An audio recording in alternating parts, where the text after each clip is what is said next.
childless rancher discovered a woman and 6 kids in his barn. "Will you take us in, mister?" The wind howled low across the prairie that night, rattling the bare branches and whispering through the empty fields of Asa McCoy's ranch. He had lived on that spread for nearly 15 years, with nothing but cattle, horses, and silence to keep him company. The land was wide, but his heart had grown narrow, hollowed out by years of trying and failing to have the family he once dreamed of. Neighbors called him a good man, steady, dependable, but most spoke behind his back about the one thing that made him different. Asa couldn't father children. His wife, Clara, had left him 7 winters ago, unable to accept a home that would never echo with little feet. Since then, Asa had buried himself in work and long days that bled into even longer nights. But that evening, something was different. The horses in the barn kicked restlessly against their stalls, ears pinned, nostrils flaring as though strangers were near. Asa grabbed his lantern and rifle, pulling on his heavy coat before trudging out through the snow that lay crusted over the earth. When he swung open the barn doors, the breath caught in his chest. There, huddled in the straw, lay a woman and 6 children. Their clothes were worn thin, patched in places, and their faces were gaunt with hunger. The smallest, a little boy no older than 4, clung to the woman's skirts, while 2 older girls held a baby between them, trying to keep it warm beneath a ragged quilt.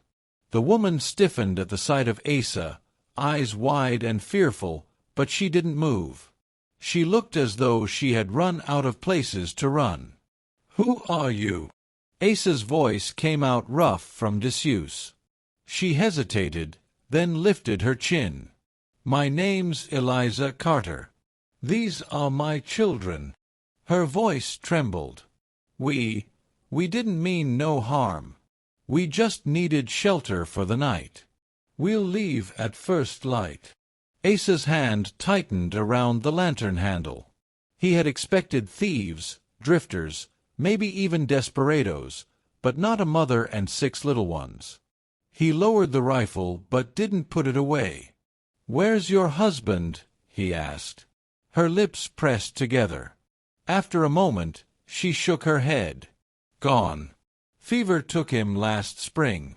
I been tryin' to keep us alive ever since."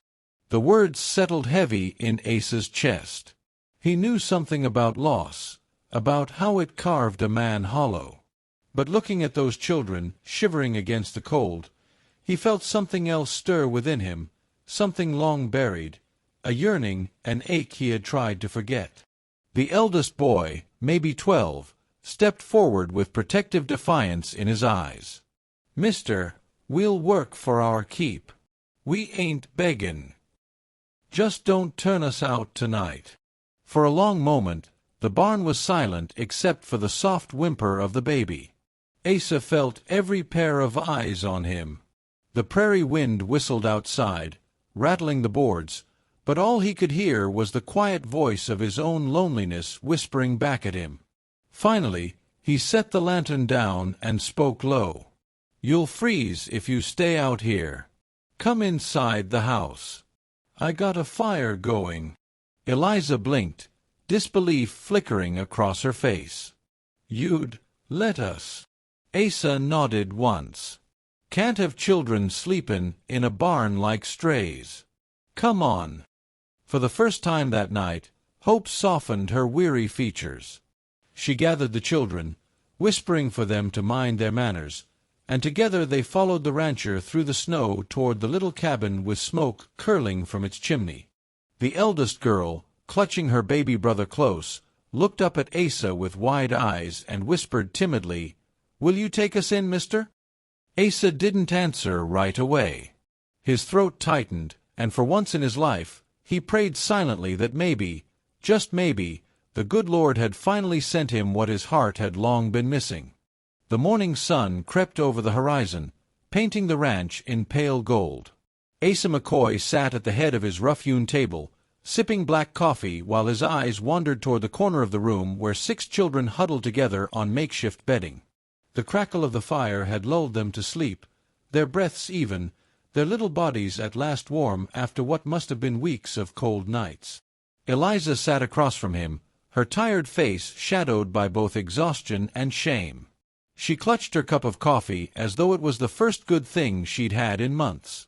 "You didn't have to let us in," she whispered, breaking the silence. Asa shrugged, his rough hands curling around his mug. "Couldn't leave you in the barn. Not with young ones." Her eyes softened, and for a moment Asa had to look away.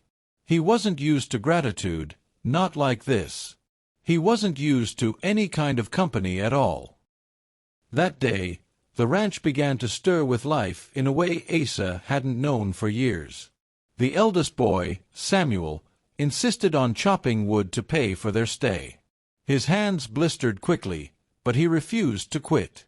The two older girls, Ruth and Mary, followed Eliza into the kitchen, helping her cook with whatever provisions Asa had stocked away: cornmeal, beans, salt pork.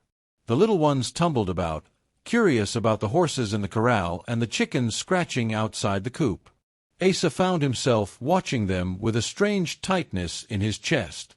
He'd spent years in silence, coming home to nothing but creaking boards and the lowing of cattle. Now, laughter echoed off the walls.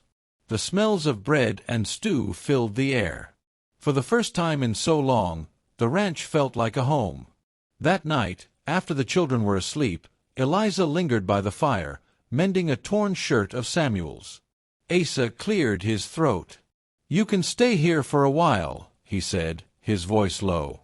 "Winters can be hard out on the plains. Be foolish to send you back on the road." Her hands stilled, needle trembling between her fingers. "Are you sure, Mr. McCoy? Folks talk. They'll say things if a widow and her brood live under a man's roof."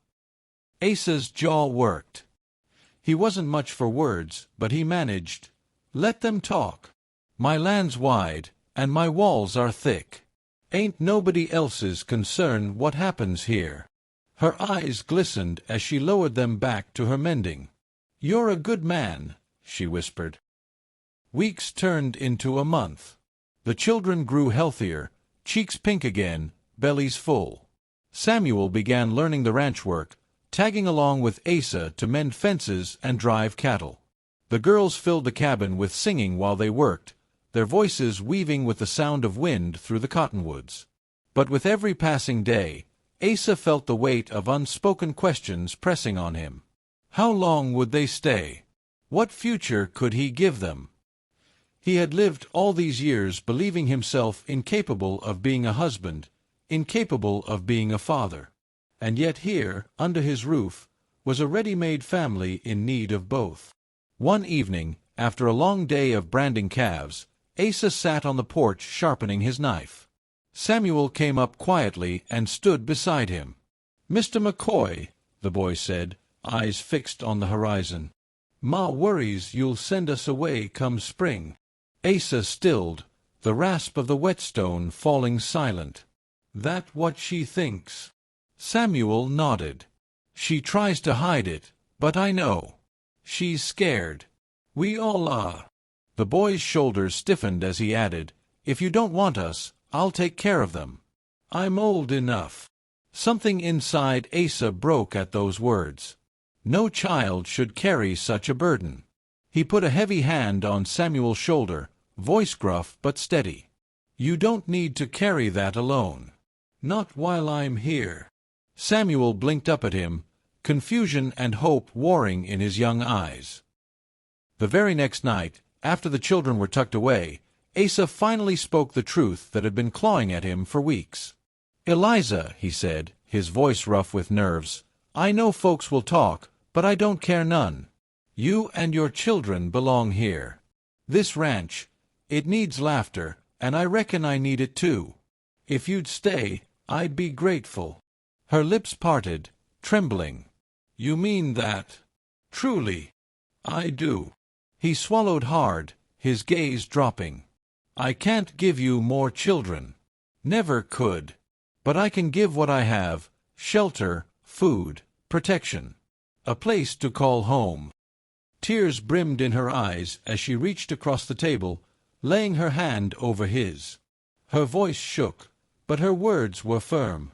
"Asa, we don't need more than that. My children need safety.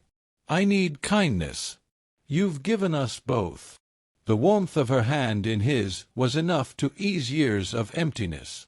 For the first time in what felt like forever, Asa McCoy smiled, a small, quiet smile, but real. From that night on, the house was no longer silent. It was filled with footsteps, with voices, with love stitched into the very walls. And though Asa had once thought himself cursed with emptiness, he discovered that sometimes family wasn't born of blood at all. It was found in the barn on a cold winter's night, when a weary widow whispered the words that changed everything. "Will you take us in, mister?"